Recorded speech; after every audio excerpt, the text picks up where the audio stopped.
The Lion, the Witch, and the Wardrobe by C.S. Lewis, a first chapter Friday read aloud with Word Nerd. Today, as you listen, watch for the story quote that will appear on screen. Write it down word by word and then follow the instructions given to you by your teacher. Stay all the way to the end to see if you've written it down correctly. Also, a quick reminder that I have lots of student engagement worksheets for you on Teachers Pay Teachers. Just head to the link in the description box to find many of these amazing graphic organizers and ways to keep your students involved while listening to the video. Hi, my name is Amanda Zieba. Welcome to my channel, Learning with the Word Nerd, and another First Chapter Friday video.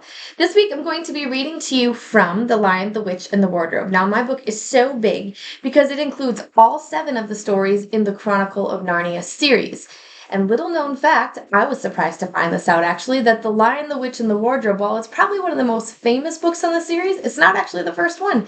It's the second. The first one is The Magician's Nephew, and then we get into The Lion, the Witch, and the Wardrobe. However, because it's more famous, we're going to start with that one. If you have a big compilation book like mine, you can read them in order, or you can ask your librarian. I'm sure that they will point you in the right direction.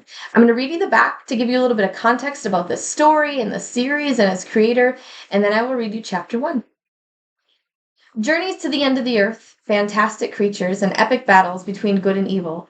The book that has it all is The Lion, the Witch, and the Wardrobe, written in 1949 by C.S. Lewis. But Lewis did not stop there.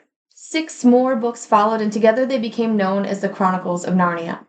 For over 50 years, the Chronicles of Narnia have transcended the fantasy genre to become part of the canon of classic literature. Each of the 7 books is a masterpiece, drawing the reader into a land where magic meets reality, and the result is a fictional world whose scope has fascinated generations. Fascinated so many, in fact, that the books in this series have sold over 100 million copies. You guys, that is so many books. It's also been made into 3 different movies. And so if you're the kind of person who likes to read books and then watch the movie to see how the versions differ, see what the producers left in and what they left out, I always think that's really fun. But of course, I recommend reading the book first because inevitably they leave out an important detail that makes it really hard to understand if you didn't, in fact, read the book first. So in this version, there is a letter from the author to his goddaughter, Lucy. And so I'm going to start there, and then I will read chapter 1. To Lucy Barfield. My dear Lucy, I wrote this story for you, but when I began it, I had not yet realized that girls grow quicker than books. As a result, you are already far too old for fairy tales, and by the time it is printed and bound, you will be older still. But for some day, you will be old enough to start reading fairy tales again. You can then take it down from some upper shelf, dust it, and tell me what you think of it. I shall probably be too deaf to hear, too old to understand a word you say, but I shall still be yours, your affectionate godfather, C.S. Lewis. Chapter 1, The Lion, the Witch, and the Wardrobe, is called Lucy Looks into a Wardrobe. Once there were 4 children whose names were Peter, Susan, Edmund, and Lucy. This story is about something that happened to them when they were sent away from London during the war because of the air raids. They were sent to the house of an old professor who lived in the heart of the country, 10 miles from the nearest railway station and 2 miles from the nearest post office. He had no wife, and he lived in a very large house with a housekeeper called Mrs. Macready and 3 servants. Their names were Ivy, Margaret, and Betty, but they do not come into the story much. He himself was a very old man with shaggy white hair, which grew almost over most of his face as well as on his head, and they liked him almost at once. But on the very first evening when he came out to meet them at the front door, he was so odd-looking that Lucy, who was the youngest, was a little afraid of him, and Edmund, who was the next youngest, wanted to laugh and had to keep on pretending he was blowing his nose to hide it.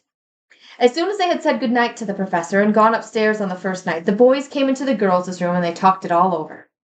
We've fallen on our feet, and no mistake, said Peter. This is going to be perfectly splendid. That chap will let us do anything we like. I think he's an old dear, said Susan. Oh, come off it, said Edmund, who was tired and pretending not to be tired, which always made him bad-tempered. Don't go on talking like that.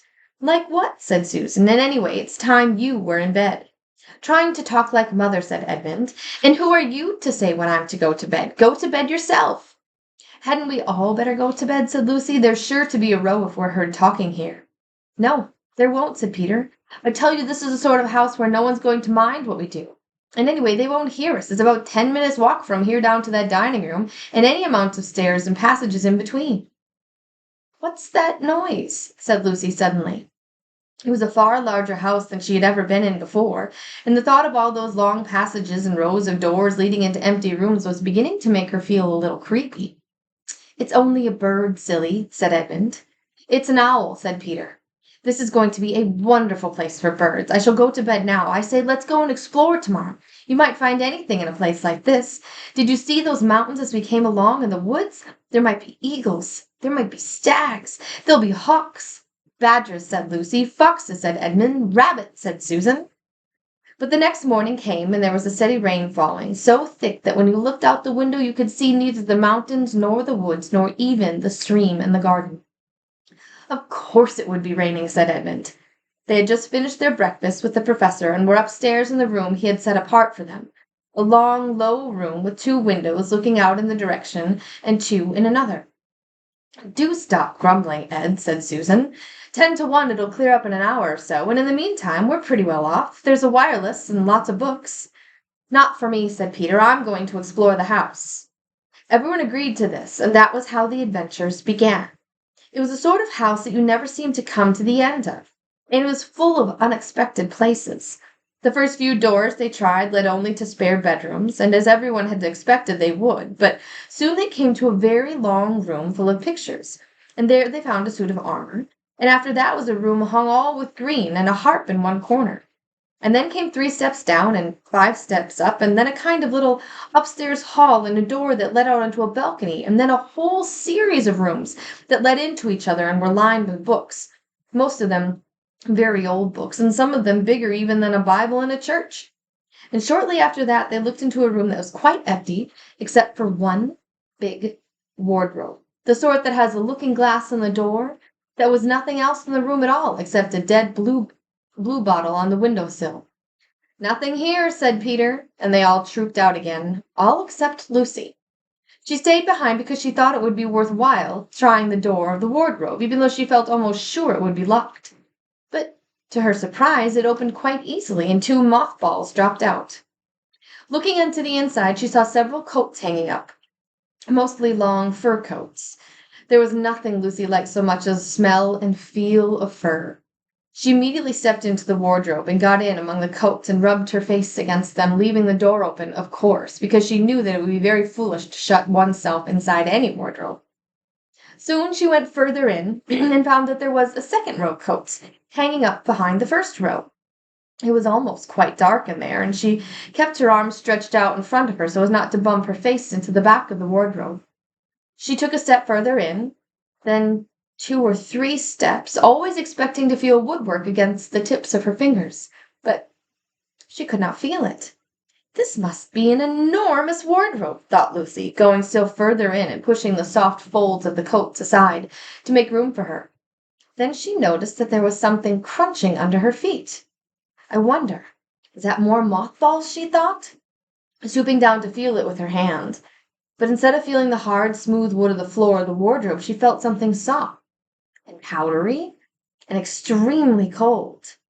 "This is very queer," she said, and she went on a step or 2 further. Next moment she found what was rubbing against her face and hands was no longer soft fur, but something hard and rough and even prickly. "Why, it's just like the branches of trees!" exclaimed Lucy. And then she saw there was a light ahead of her, not a few inches away where the back of the wardrobe ought to have been, but a long way off. Something cold and soft was falling on her. A moment later she found that she was standing in the middle of a wood, at night time, with snow under her feet and snowflakes falling through the air. Lucy felt a little frightened, but she felt very inquisitive and excited as well.